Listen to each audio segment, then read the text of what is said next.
The iron bit deeper with each stumbling step across the merciless desert floor. Celeste Beaumont had begged God, the wind, and her own breaking heart that no living soul would witness her like this, shackled, filthy, reduced to something less than human. But when the Apache warrior emerged from the red rocks like a shadow-given form, she whispered the words that would haunt her. "Don't let them see my chains." Yet Nayate's dark eyes looked past the metal that bound her wrists and saw something that made him forget every reason he had to keep riding. In a land where survival meant hardness, he glimpsed a queen beneath the ruin, and everything changed. Subscribe to discover how two broken souls forge something unbreakable in the unforgiving borderlands. The desert stretched endlessly before Celeste Beaumont, its red earth drinking the last drops of her strength with each faltering step. The shackles around her wrists had worn raw wounds that wept with every movement, the iron growing heavier as the sun climbed higher in the merciless Arizona sky. 3 days had passed since the gunfire erupted at the mining camp, since she had run blindly into the wilderness with nothing but the torn dress on her back and the chains that marked her as property. The memory of her captors' voices still echoed in her ears, rough men who had bought her debt from the scandal that destroyed her family's name in Charleston, men who saw her as nothing more than another commodity to be worked until broken. She had scrubbed floors, cooked meals, and endured their leering stares while dreaming of the life she had lost when her father's gambling debts came due. The weight of her fall from grace pressed down on her shoulders like the desert heat, suffocating and relentless. Her lips cracked and bleeding, Celeste stumbled over loose stones that seemed to multiply with each step. The elegant hands that had once played piano in drawing rooms now trembled as she tried to shield her eyes from the glaring sun. Every breath burned her throat, and the taste of copper filled her mouth as she bit down on her tongue to keep from crying out. The mining camp had been her prison for 8 months, but this desert threatened to become her grave. She thought of her mother's pearls, sold to pay debts she had never incurred, and the way her fiancé had turned his back when the scandal broke. The chains that bound her wrists were nothing compared to the invisible shackles of shame that had followed her west, marking her as a woman who had lost everything that once defined her worth. Yet somewhere deep in her chest, beneath the layers of humiliation and despair, a small flame still flickered, the memory of who she had been before the world decided she was nothing. The sound of her own ragged breathing filled the silence as she forced herself to keep moving. Each step sent shockwaves of pain through her blistered feet, but stopping meant dying, and dying meant they would win. The men who had reduced her to a number in their ledger, who had stripped away her name and replaced it with girl or you there, they would claim victory if she fell here among the cacti and scorpions. Her dress, once a modest blue cotton that reminded her of better days, now hung in tatters that caught on thorns and rocks. The fabric had faded to the color of dust and desperation, much like everything else in her life since that terrible night when the sheriff came to their door with papers that changed everything. She had been 27 then, still believing that love and virtue were enough to protect a woman from the world's cruelties. Now, at 28, she knew better. The horizon shimmered with heat waves that made the distant mountains dance like mirages. Celeste's vision blurred as dehydration took its toll, but she pressed forward because forward was the only direction that mattered. Behind her lay the smoking ruins of the mining camp, where violence had erupted between rival factions, giving her the chaos she needed to slip away unnoticed. The overseer who had bought her contract lay dead in the dirt, his blood mixing with the Arizona soil while she ran for her life. She should have felt relief, perhaps even joy, but all she could manage was a hollow numbness that matched the emptiness in her stomach. The chains around her wrists clinked with each movement, a metallic rhythm that had become the soundtrack to her nightmares. They were more than restraints. They were a declaration to anyone who saw her that she belonged to someone else, that her body and her choices were no longer her own. As the sun reached its zenith, Celeste's legs finally betrayed her. She collapsed to her knees on the burning sand, her hands instinctively reaching out to break her fall before the chains jerked her arms back with brutal efficiency. The impact sent fresh waves of agony through her abraded wrists, and for the first time since escaping, she allowed herself to sob. The tears came hot and fast, carving clean tracks through the dust on her cheeks as she knelt in the middle of nowhere like a penitent before an altar of stone and sky. She thought of the piano lessons her mother had insisted upon, the French she had learned from a governess who smelled of lavender, the dreams she had harbored of marriage and children, and a life that made sense. All of it seemed like stories told about someone else, a woman who had existed in a different world, where chains were metaphors and freedom was a birthright rather than a distant hope. The silence of the desert pressed against her eardrums until she could hear her own heartbeat, rapid and desperate like a caged bird. Celeste lifted her face to the sky and whispered a prayer to a god who seemed to have forgotten her name, begging for strength she no longer possessed and mercy she had stopped expecting. The chains caught the sunlight and threw it back in sharp, accusing flashes that reminded her of the jewelry she had once worn to cotillions and garden parties. Those golden days felt like another lifetime, separated from this moment by an ocean of loss and humiliation that no amount of tears could bridge. She was no longer the belle of Charleston society, no longer the daughter of a respected family, no longer anything but a woman in chains, trying to survive another day in a world that had decided she was disposable. The Apache warrior moved through the landscape like smoke given form, his moccasined feet finding purchase on stones that would have betrayed a lesser man. Nayati had been tracking the disturbance at the mining camp for 2 days, following the trail of blood and gunpowder that spoke of white men's violence spilling into sacred lands. His people had sent him to scout the danger, to determine if the conflict would spread beyond the boundaries of the camp and threaten the hidden places where his tribe still lived free. At 32, he had seen enough of the white man's world to know that their wars always consumed more than they intended, leaving scars on the earth that took generations to heal.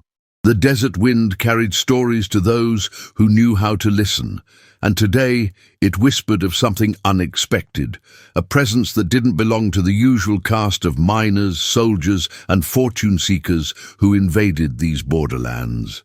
He crested a low ridge and saw her there in the valley below, a figure collapsed on the burning sand like a broken doll discarded by careless hands.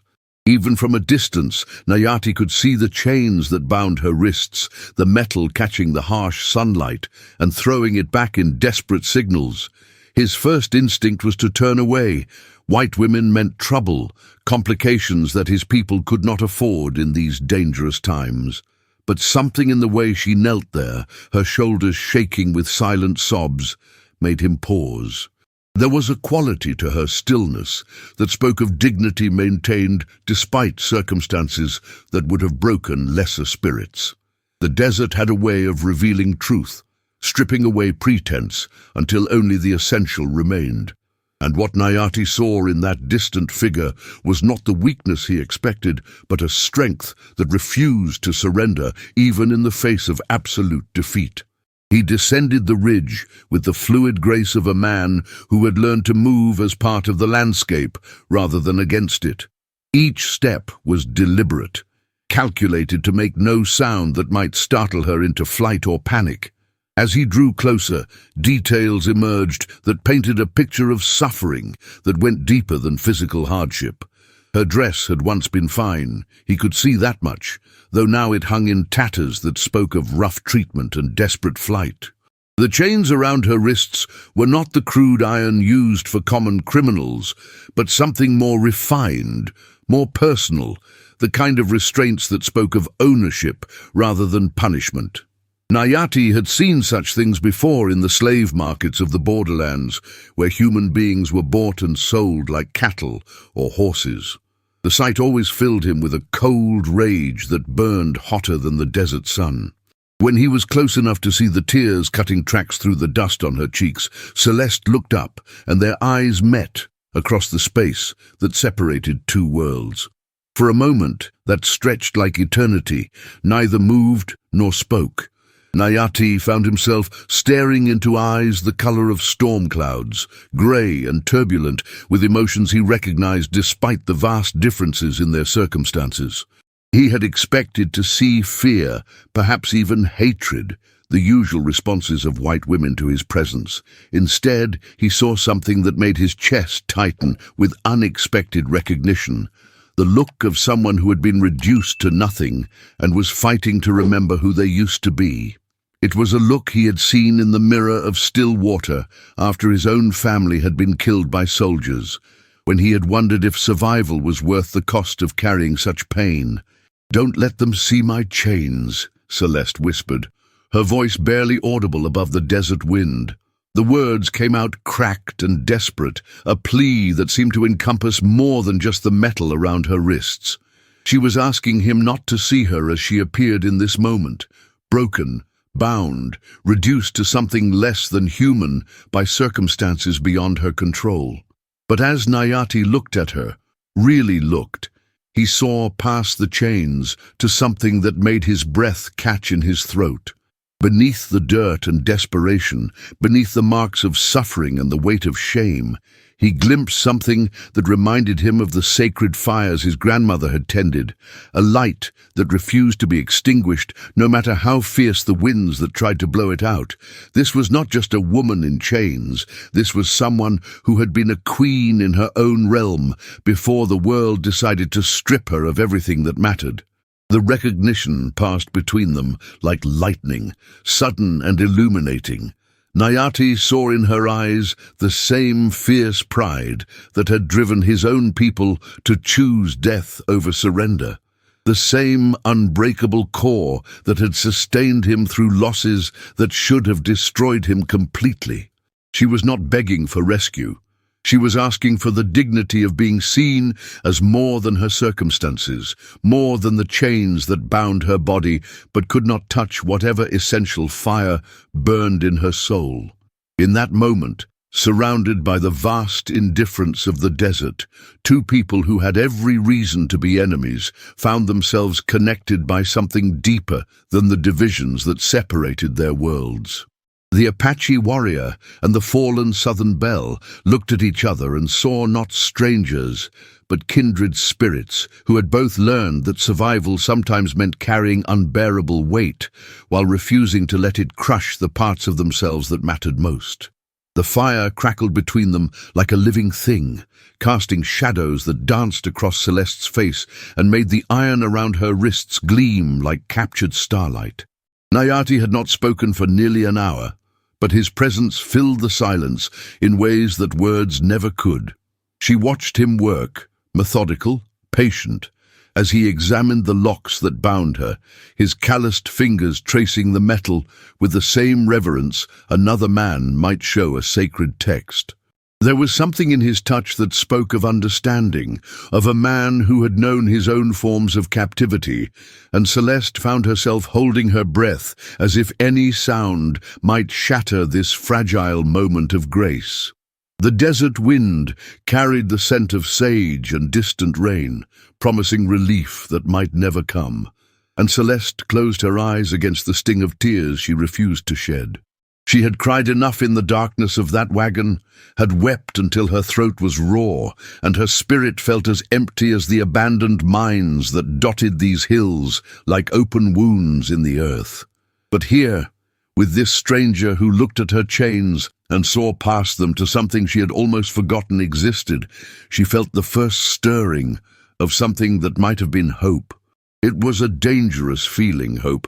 It made you vulnerable, made you believe in possibilities that could destroy you if they proved false. Nayati's hands stilled on the metal, and when he looked up at her, his dark eyes held depths that seemed to reflect the vastness of the sky above them. "These were not made for you," he said quietly, his voice carrying the weight of certainty. "Your hands, they know silk, not rope. Your back, it has never bent to the whip. He spoke as if he could read her history in the way she held herself, in the defiant tilt of her chin, even as exhaustion threatened to claim her.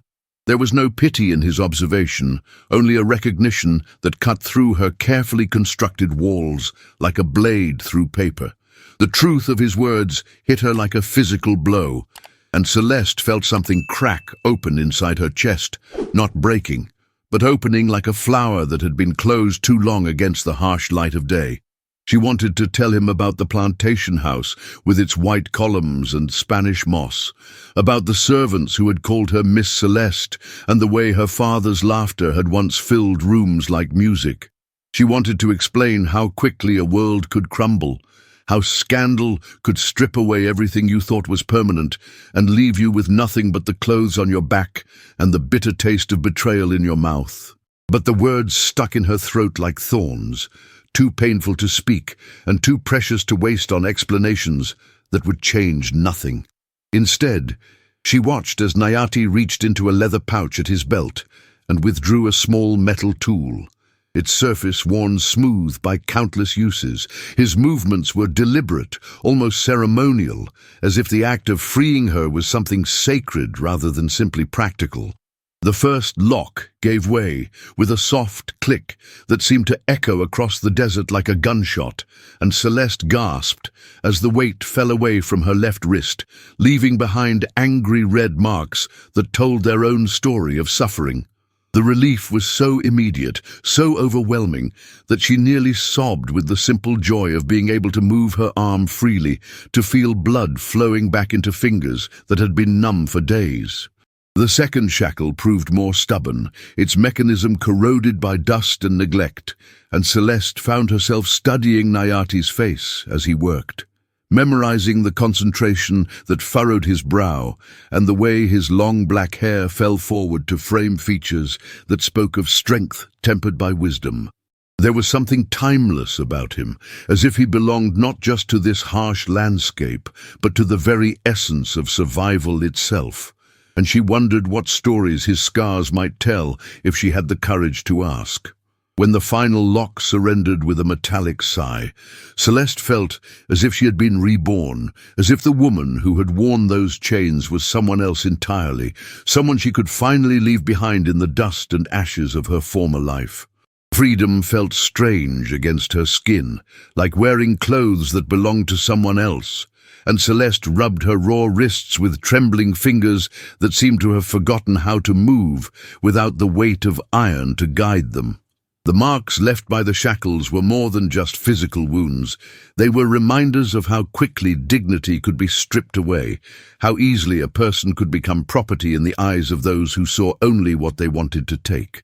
But as she looked across the fire at Nayati, who was carefully cleaning his tools with the same attention he might give to preparing for battle, she realized that some chains were visible while others remained hidden, and perhaps they were both carrying burdens that no key could unlock. The night air had grown cold with the desert's cruel efficiency, transforming the blazing heat of day into a chill that seemed to seep into her very bones, and Celeste pulled her torn dress closer around her shoulders like armor made of fabric and determination. She had learned to read the subtle signs of danger in the way men looked at her, in the hunger that replaced human decency when they thought no one was watching, but Nayati's gaze held none of that predatory gleam. Instead, there was something almost protective in the way he positioned himself between her and the darkness beyond their small circle of light, as if he understood that safety was not just about physical threats, but about the deeper wounds that came from being seen as less than human. "You speak of chains," Nayati said suddenly, his voice cutting through the silence like a blade through silk. "But what of the ones that cannot be seen?" His question hung in the air between them, heavy with implications that made Celeste's heart race with something that might have been fear or recognition. She had spent so long focusing on the iron that bound her wrists that she had almost forgotten about the invisible shackles that wrapped around her spirit, the shame that whispered she deserved her fate, the guilt that insisted her family's downfall was somehow her fault, the despair that suggested she would never be anything more than what others decided she should be. The fire popped and hissed, sending sparks spiraling up towards stars that seemed impossibly distant, and Celeste found herself speaking words she had never intended to voice. "My father trusted the wrong man," she whispered, her voice barely audible above the desert wind. "A business partner who smiled at our dinner table and called me daughter while he planned our destruction. When the scandal broke, when the newspapers printed their lies and the creditors came like vultures, I thought the worst thing that could happen was losing our home." She paused, remembering the weight of her mother's disappointed silence, the way friends had crossed the street to avoid acknowledging her existence, the gradual erosion of everything she had believed about loyalty and love. Nayati listened without judgment, his dark eyes reflecting the firelight like pools of understanding, and Celeste felt something loosening in her chest, not the physical relief of removed shackles, but the deeper release that came from being heard without being condemned. "But losing everything we owned was nothing compared to losing who I thought I was," she continued, the words flowing now like water from a broken dam. "I was Celeste Beaumont of Magnolia Grove, daughter of a respected family, promised to a good man who would have given me a life of comfort and security.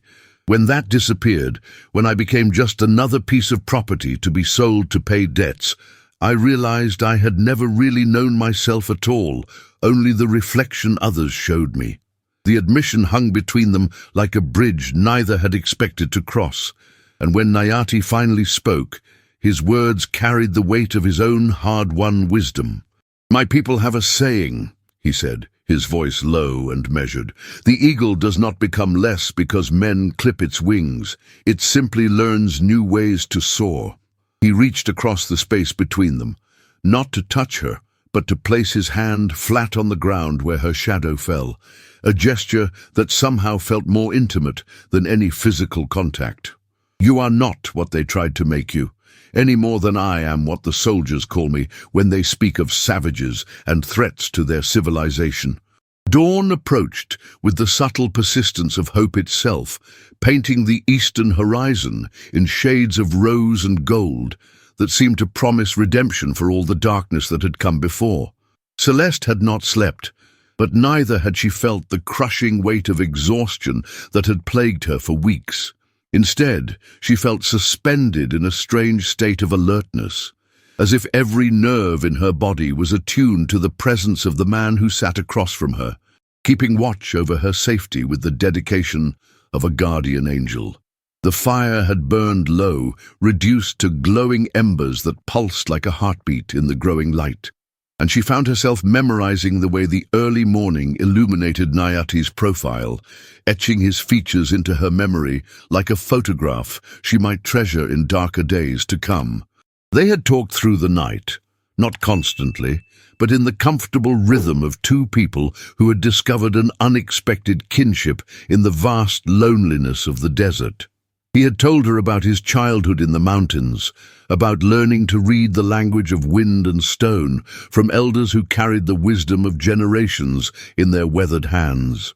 She had shared fragments of her own past, carefully chosen pieces of a life that seemed to belong to someone else. The music lessons and garden parties, the elaborate dresses and formal dinners that had once defined the boundaries of her world. But more than the words they exchanged, it was the silences between them that spoke of understanding, the way they could sit without speaking and feel less alone than either had felt in months. The sound of distant hoofbeats shattered the peaceful morning like glass breaking against stone, and Celeste saw Nayati's entire body tense with the instinctive alertness of a predator sensing danger. His hand moved to the knife at his belt with fluid grace, and his eyes scanned the horizon with the intensity of a man who had learned that survival often depended on seeing threats before they saw you.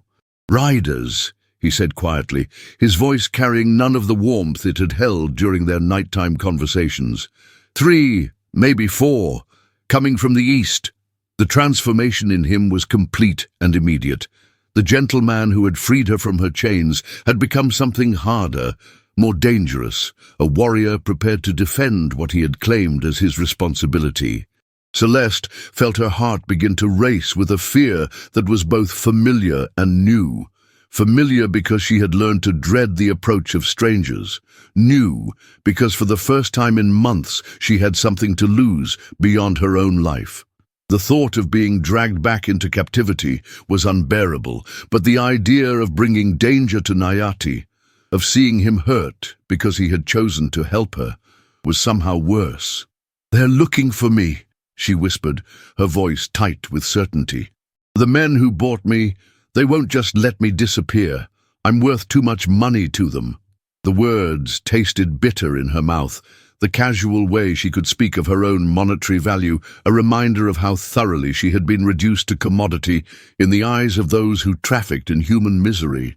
But Nayati was already moving, his actions swift and purposeful as he scattered the remains of their fire and began erasing the signs of their presence with the efficiency of someone who had spent a lifetime avoiding detection.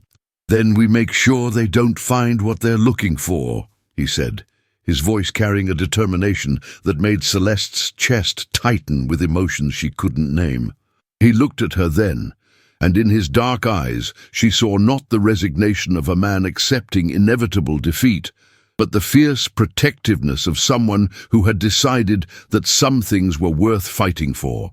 "There are caves in the rocks above us, places where the old ones hid when the world became too dangerous for open ground."